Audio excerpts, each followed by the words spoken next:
Hey there guys, Spexy here and welcome back to Retro Specs. I'm doing something a little bit different today. This is GDevelop 5. You may have seen a couple of videos where I've shown this before in a couple of games I've been making. This is something new I'm working on. I know, something else that probably won't get finished. But I did speak on Twitter about doing a demake of Dragon's Lair, and this is kind of what I've got so far. Now those that follow me on Twitter may already have seen a couple of clips of this. But let me just show you what I've got. So this is GDevelop 5, as I said. Now this software suite does kind of help you with some of the things. So if you want to make a platform game, it's got things in there that are built in to help you do that. If you want to make a top-down game, it's got things that will help you do that. It's got a physics engine. It's got all sorts of things that you can do. But you do still need to learn some basic kind of coding, I guess. And you need to make your assets if you're not going to use other people's, which I haven't. So as you can see here, I do have my own little faces here for Dirt the Daring. These are the lives. Now if I move one of these out of the way, you'll see there's a skull underneath. That shows when you lose a life, one of these will disappear and you'll see the skull. I've got little sconces for the walls, I've got bones and everything else. I've got bricks and walls, and I've got like floor here, and I've got checkpoints and a little monster there and a background. As you can see, I've already started laying some of this out. If I just go over, where are we? Over here somewhere. There it is. So I've got a kind of start to my level here. So we've got dirt, which I've placed over here. I've got some floor and everything else. Got a little background going on there, which looks kind of reminiscent of the Dragon's Lair arcade game with the thorns and everything else. I've got a little pit here, like the moat and the drawbridge with the monster underneath, and the start of a castle.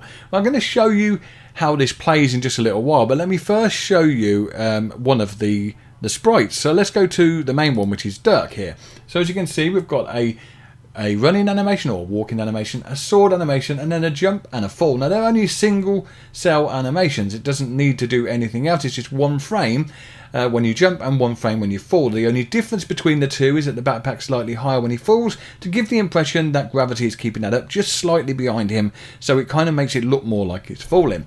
And if I can preview this one, you'll see he runs a little bit fast here, but you can see the animation is there. Now the software, like I said, does have things to help you. Now it has a thing called Piskel, which you may have seen on the internet. It's a pixel editor. You can go into this and then you can actually edit your pixels. Now I have made these 4 times the size, so I don't want to start editing them now, just because it runs smoother in GDevelop to do that. And I've got the resolution of a Spectrum game, which is 256 by 192, and to do that I've had to actually make that 4 times the size to make it just a little bit smoother, because it was very blurry actually running at that native resolution. So to do that, every sprite I make has had to be resized to 4 times its size. So this was 25 by 32 originally. And I can put it back to that if I want to. This will actually let me do that. So if I put it back down to 25, I could now edit this pixel for pixel. And then resize it back for the program. Sounds silly, but it actually works pretty well. Okay, so I'm going to cancel that. I don't want to make any changes.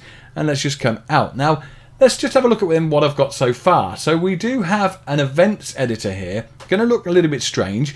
But firstly, you've got camera controls, so you can set the camera to actually follow the player, which is what I've got here, for each of the layers in the game. Now, going back to the scene editor here, you will see that there's different layers for different things. I've got the trigger layer, which isn't on at the moment. When I switch it on, you'll see a couple of things appear here. The trigger port, and also checkpoint, check, which is there. Now, when he touches a checkpoint, it will actually make that the place that he appears when he dies, and this one here does something else, which we'll see when I play it. So I can turn that off in here. It won't appear in the game then, but they are still there and they still will trigger when I touch them. We have the GUI layer, or the GUI layer, which is the bit that I showed you with the faces on up here. This will show all the time on the screen. It doesn't follow that one, it just keeps it on the screen all the time. I've got the player layer, the base layer, the background layer, and then just the background color. So yeah, so on here the camera follows all of those layers apart from the GUI, because that one's always going to be there on the screen. Now as the player moves, the camera moves with him, and that's how that part works. Now I've got Dirk moving, plays the animation of Dirk when he's not moving. When he is moving, it plays. So it pauses when he's not moving and plays when he is moving. I confused myself there, but yeah, that's it. Dirk, when he's jumping, triggers once, set the animation to jump and plays a little sound. And when he's falling, I've got the fall animation that comes into play. So as I say, this bit's kind of made easier for you. We've got a little attack swoosh, which we can do here. So the Dirk sword animation, it plays a slash wav, and it creates an object attack, which you will see when I go in there. And then we have the parts that I talked about before, like the trigger port here when he makes collision with it. So Dirk is a collision with trigger port. The tween, that's the position of the object, which is the portcullis, will tween down. So that means a nice smooth animation coming down, and it will come down to the point of 3360 on the map there, and then it will delete the trigger port, so I can't trigger it again, and it will play the sound thud when the door hits the floor, and the object dust will appear just to show a little bit more kind of effect of it hitting the floor.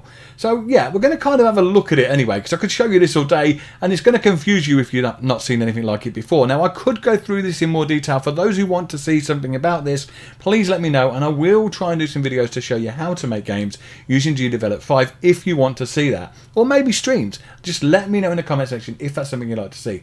But we're going to test this out now. So let's go straight in. We've got Dirk. I can control him with the arrow keys here, and I can jump. Oh, sorry, slash with the Z key and jump with the space bar. As I said before, it makes a little sound when he jumps, and the animation of the backpack just stays up a little bit longer than he does, so it kind of looks like he's falling down. The slash makes a nice little animation which comes out when enemies touch that animation. That's when they take damage. We've got the faces at the top there, which you can see animate slightly, just for amusement, I guess, really. We've got a little sign here which says to the castle, I guess. It's a castle and an arrow. And the background, as I said, made to look a little bit like the thorny sort of wooden forest outside the castle in the arcade game. We've got the drawbridge here with the monster in the pit there. If I try to jump this, oh, I actually managed it.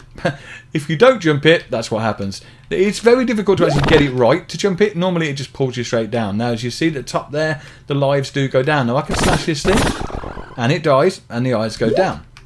And as I go into the castle here, there comes the drawbridge, or sorry, the portcullis, smashing to the ground, and we had the little dust effect when it hit. In here I have the sconces on the wall, as I showed you in the assets, and some skull and bones on the floor there. And that's pretty much all I've got so far. Now, the idea is to have a castle hub level which you can kind of explore around with enemies and platforms and moving parts and all sorts of things to negotiate. And then level doors that you go through, which then take you to levels which are representative of the arcade game. So like inspired by, but not exactly the same as the levels in the arcade game. That's the idea. Whether it gets finished or how much I do not know. It's just a bit of fun at the moment. Like I said, I did mention this in passing on Twitter, and here we are. I'm doing it. So let me know what you think in the comment section below. Let me know what you'd like to see, and if you're liking it so far. It obviously is in a Spectrum style, which I did have a vote for, and it seems that the Commodore 64 and the Spectrum came out top. I've gone for the Speccy. Now, obviously, there is no colour clash. This program doesn't have it, so it's kind of better than the Spectrum, I guess. But it has got that kind of 8-bit Spectrum feel to it. So again, let me know what you think about it. This is it so far. I am going to be working on it a little bit more. But yeah, I'll see you in the next one. See you soon. Bye for now.